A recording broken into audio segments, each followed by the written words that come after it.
falar da parte recursal, a gente tem basicamente aqui no artigo 25 dizendo de quem é a competência, quem é que pode fazer isso. E a gente percebe justamente que ele fala, olha, a competência para julgar, ela vai ser das delegacias das Receitas Federais de julgamento. Professor, como é que a gente consegue ter essa compreensão, né, até para que você consiga pelo menos pegar a lógica aqui, né? Nós temos aqui basicamente no artigo 25 deliberações, e até peço desculpas a você, bem relevantes. Né? A primeira é justamente que ele fala que o julgamento do processo de exigência de tributos ou contribuições administradas pela Receita Federal compete. Aí ele vai sair aqui detalhando, tá? Perceba. Primeiro ele fala, em primeira instância, as chamadas delegacias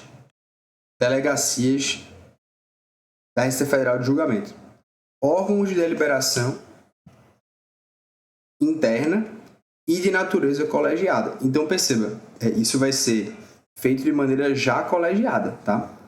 Aí ele vai dizer quem são aos delegados de Receita Federal, titulares de delegacia especializada nas atividades concernentes julgamentos de processos quanto aos tributos e contribuições administrados pela Receita Federal, ou então as autoridades mencionadas na legislação de cada um dos tributos ou na falta de indicação, o chefe da progressão regional local da entidade que administra o tributo conforme for por ela estabelecido. Então isso aqui basicamente é só fazer a leitura para você ter uma noção. Por outro lado, a gente lembra que quando esse cara decide, quando a gente tem essa decisão, a gente ainda pode ter a possibilidade de recurso.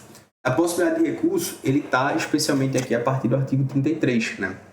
E aqui no artigo 33, a gente percebe, né, um aspecto bem relevante. Até vou mostrar para você, assim, fazer essa evolução, né, digamos assim, para que você consiga ter uma visão melhor da esfera recursal e trabalhar também o artigo 25, ele é bem relevante, né, sobre a questão do voto de qualidade. O artigo 33 diz o seguinte, olha, da decisão cabe recurso voluntário, total ou parcial, com efeito suspensivo, dentre os 30 dias seguintes à ciência da decisão. Primeiro aspecto, né? Perceba que da decisão, ela tem efeito suspensivo. Né? Então, a decisão, ela já, de certo modo, suspende, quando você apresenta o recurso, automaticamente os efeitos da decisão. E aí, vamos lá. Os 30 dias seguintes, ciência da decisão. Então, o artigo 33, ele nos dá, de certo modo, essa possibilidade do recurso, né? Outro aspecto interessante, a gente percebe também a lógica aqui no artigo 34, que ele vai falar o seguinte, julgando, a autoridade de primeira instância recorrerá de ofício, e aí muito cuidado, sempre que a decisão. Então perceba, quando ele fala esse recorrerá de ofício, ele é como se fosse um reexame necessário. Só para você entender, para que você não escreva isso aqui em prova, tá? Pelo amor de Deus, é só para você entender. Então ele diz, vão ter algumas decisões que eu vou recorrer por si só. Então, esse recorrer por si só é um reexame necessário. É feito a primeira instância decide, e necessariamente a segunda instância também vai decidir. E ele vai dizer, se exonerar o sujeito passivo do pagamento de tributo e encargo de multa num valor total a ser fixado, então ele vai dizer basicamente, se você tiver determinado montante que você deixe de pagar, você vai obrigatoriamente ser julgado. E se você deixar de aplicar a pena de perdimento ou outros bens combinados à infração denunciada na formulação da exigência. Então, se tiver pena de perdimento de mercadorias, o cara que faz, de certo modo, ali, né, traz as mercadorias de Foz do Iguaçu para o Brasil, por exemplo, tem muito, né? Pô, o cara recebeu a pena de perdimento, o cara recorreu, conseguiu livrar um valor tal, a gente tem basicamente aqui essa possibilidade, beleza? Algumas características interessantes, tá?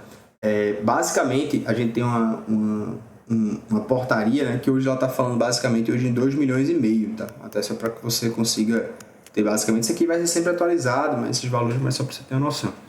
O recurso será interposto mediante declaração na própria decisão. Não sendo interposto recurso, o servidor verifica o fato, representa a autoridade julgadora por intermédio de seus chefes e que seja observada aquela formalidade, então você vai ter que obedecer. Esse recurso, mesmo perempto, mesmo passando do prazo, ele vai ser encaminhado ao órgão de segunda instância que vai julgar. E da decisão de primeira instância não cabe pedido de reconsideração. Isso aqui eu já vi caindo em prova algumas vezes, né? Pegadinha. Cabe pedido de reconsideração. Não cabe, né? Muito cuidado. Não cabe pedido de reconsideração. Mesmo que passar desse prazo, o recurso de ofício, mesmo que tenha esquecido, ele vai ser julgado do mesmo jeito. Uma coisa interessante, tá? Até para trabalhar com vocês sobre essa parte do processo administrativo fiscal.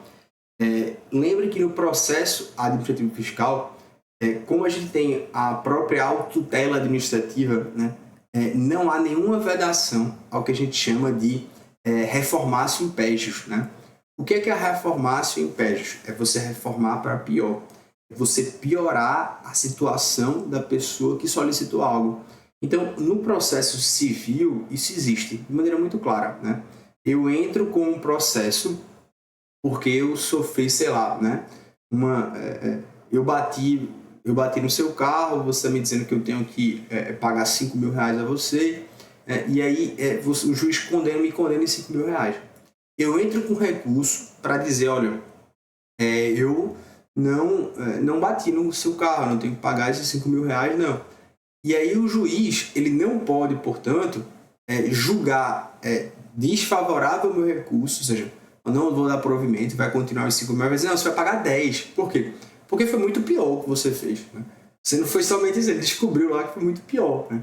Isso aí seria reformácio império. Eu entro com recurso para melhorar a minha situação, para não pagar mais os 5 mil, o juiz diz que eu tenho que pagar 10. Né? Isso é reformácio império. E eu lembro só os senhores, né? Eu vou até escrever aqui.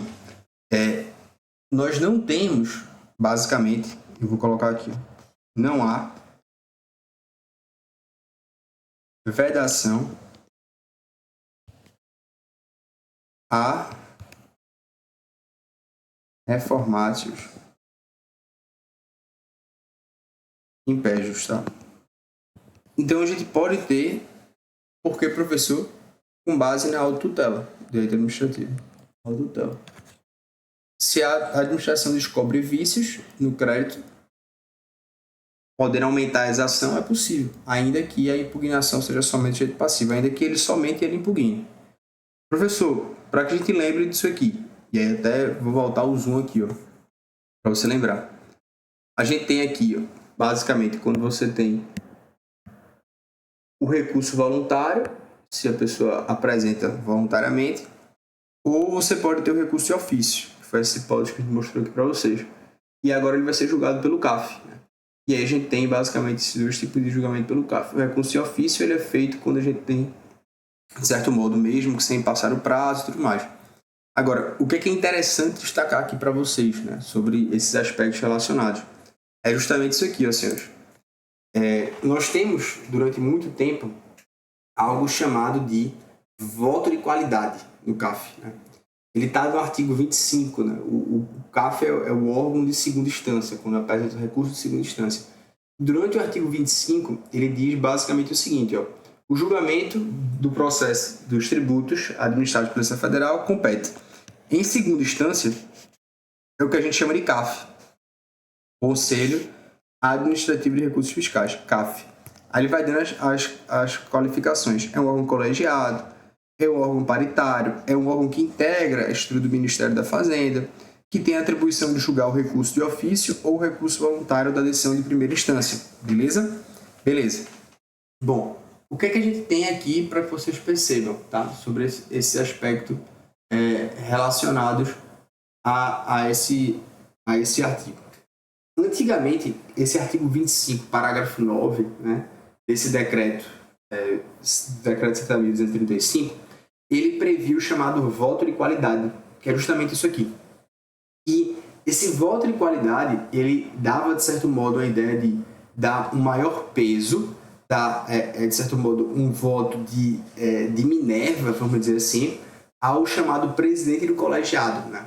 Ao presidente, que ele é um presidente sempre eleito como representante da Fazenda Nacional. Ou seja, a Fazenda Nacional ela pode, a administração pública pode eleger alguns representantes. Tem que ser obrigatoriamente da administração pública essas pessoas que trabalharam na administração pública, né? E o presidente sempre tem que ser, ele não tem que ser uma alternância entre ser meros cidadãos, né, ou serem pessoas que já eram da administração pública. Então, o que é que a gente tinha? Em caso de desempate, os cargos de presidente das turmas da Câmara Superior de Recursos Fiscais das Câmaras das Turmas Especiais serão ocupados por conselhos representantes da Fazenda Nacional, que em caso de empate terão um voto de qualidade, e os vice-presidentes por representantes dos contribuintes. Veja só, essa possibilidade desse voto de qualidade ela foi revogada ela foi revogada. Veja que história. Ela foi revogada pelo artigo 19A da Lei 10.522 de 2002, no ano de 2020. Foi revogada. Certo? Então, quando você tinha essa revogação, você tira esse dispositivo foi retirado. Em caso de empate, de certo modo, a gente pensava, se for em caso de empate, então a gente tem que dar favorável ao contribuinte, né? E aí o Supremo pautou esse julgado, de certo modo aqui, tá pendente de julgamento lá no Supremo, na DEI 5731, vale a pena a gente acompanhar isso aí, obviamente. E, por outro lado, nós tivemos uma lei que volta, por isso que eu estou comentando com vocês, a Lei 14.689 de 2023, que ela trouxe de volta esse voto de qualidade no CAF. Então, hoje, em caso de empate, o voto de qualidade, ou seja, o desempate, é do presidente. É do presidente. E o presidente é um representante da Fazenda Nacional. Então, geralmente, esses desempates, eles são julgados favoráveis à Fazenda Nacional. Ou seja, não à Fazenda Nacional, mas na tese que favorece mais a administração pública. Geralmente, isso é dito popular. Tem casos que não, tá? Mas é uma coisa interessante porque ele protege, de certo modo, e aqui a lógica, né? Ele protege o ato de construção do crédito tributário. Você não pode, no caso de empate, dizer que vai ser uma decisão favorável ao contribuinte se teve um cara que, na constituição do crédito tributário na alta inflação, viu que a pessoa tinha, de certo modo, ser onerado. E aí, trago aos senhores também a ideia, claro que isso aqui tem várias implicações, no julgamento da ADI para acompanhar a 5731. Tá? ADI 5731. Acompanhar. Fica aqui de tarefa escolar para você, né? Tem muita gente que acha, né, que você teria uma incompatibilidade aqui com o artigo 112 do CTN, né? Trago as notícias para os senhores verem sancionado, também tem o voto de qualidade no CAF e vetado perdão de multas. Então você percebe que o voto de qualidade ele volta, ele tinha saído, depois ele volta. E muitas vezes é interessante porque tem algumas discussões sobre essa saída, né? O voto de qualidade ele sai em 2020 e depois ele volta basicamente aí em 2023, né? E não obstante você ter essa alteração legislativa, né? Muitas pessoas queriam que houvesse uma nulidade de julgamentos que ocorreram antes da revogação de 2020, né? Como se vocês quisessem, como se eles quisessem uma retroatividade dessa revogação. Desde 2020 e 2023 ficou sem essa norma. As pessoas queriam que nos julgamentos anteriores a 2020, ou seja, antes da revogação, que você fizesse se todos os processos que foram dados empates, eles fossem declarados a favor do contribuinte.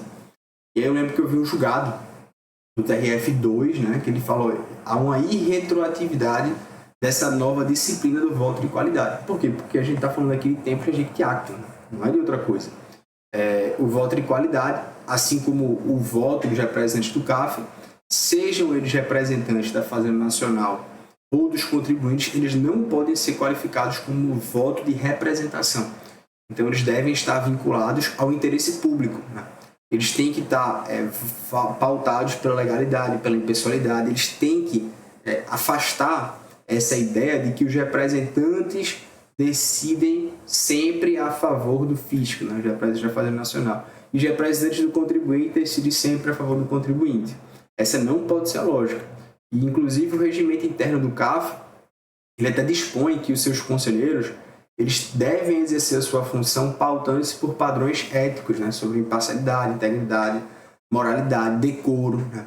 E isso justamente para que eles consigam cumprir o dever do litígio, né? Então, obviamente, isso aí seria algo triste, né? A gente sempre pensar que o cara que representa a Fazenda Nacional sempre volta a favor, né? Não, ele está exercendo um cargo ali.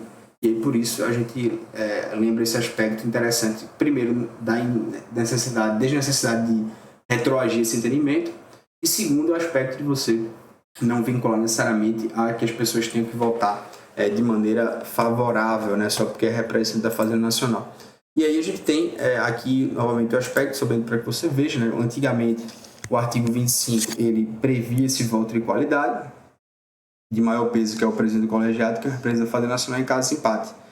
Foi revogado e, de certo modo, em 2023 trouxe de volta, né? Então, hoje, no caso de empate, o presidente do colegiado tem esse voto de qualidade, ou seja, esse voto ele desempata, né?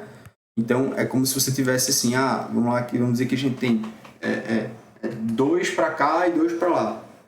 E aí tem um presidente.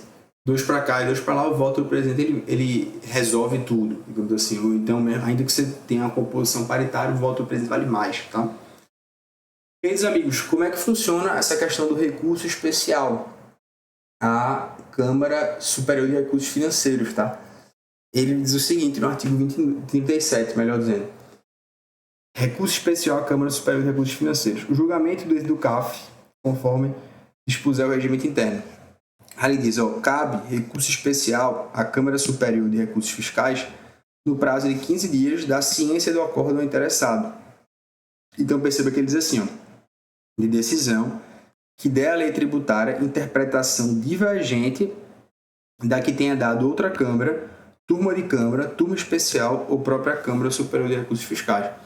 Ou seja, para que a gente tenha esse recurso especial, e voltando vocês aqui, né, sei que é muita informação, às vezes você fica perdido, a gente percebe que é o seguinte, só é possível você ter esse recurso especial quando você tem uma decisão que tenha dado outra Câmara, outra turma, de Câmara ou turma especial, uma maneira diferente.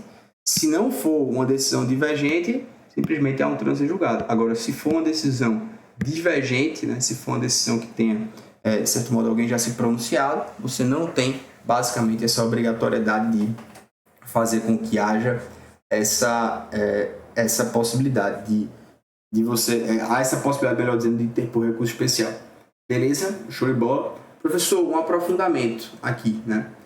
Um grande aprofundamento também, somente lembrar aos senhores que a própria lei de execução fiscal, né, que é a Lei 6.830, de 1980, ela prevê que a propositura de uma ação, né, para questionar o crédito tributário, ele importa em renúncia ao poder de recorrer à esfera administrativa, né? Isso é bem interessante, porque imagine que você tem um sujeito que ele está com um processo aqui esperando julgar pelo CAF. Aí ele fica impaciente, né? Fala, rapaz, eu vou entrar com a ação judicial mesmo. Quando ele entra com a ação judicial, isso importa em renúncia à esfera administrativa. Por quê, professor? Porque a gente tem, de certo modo, ali que o único órgão que faz, de fato, coisa julgada é o órgão de esfera judicial, né? Porque justamente a gente tem a coisa julgada em direito inglês. Não temos a coisa julgada em direito francês. Aqui, então, isso aqui que será decidido será de maneira inútil. Então, por isso que a gente tem, de certo modo, o CAF, ele é dito a súmula 1, ele fala, olha, importa em renúncia administrativa quando você propõe uma ação judicial, mesmo que tenha o mesmo objeto do processo administrativo, né? E aí, basicamente, você vai ter, de certo modo, aqui, se tem um processo pendente aqui, ele entrou com a ação judicial, acabou o processo pendente, porque não faz sentido. O que eu decidi aqui não terá importância, já que o processo judicial que fará a coisa julgada. Beleza? Show de bola, estamos bem, bora fazer uma breve revisão. Vamos lá.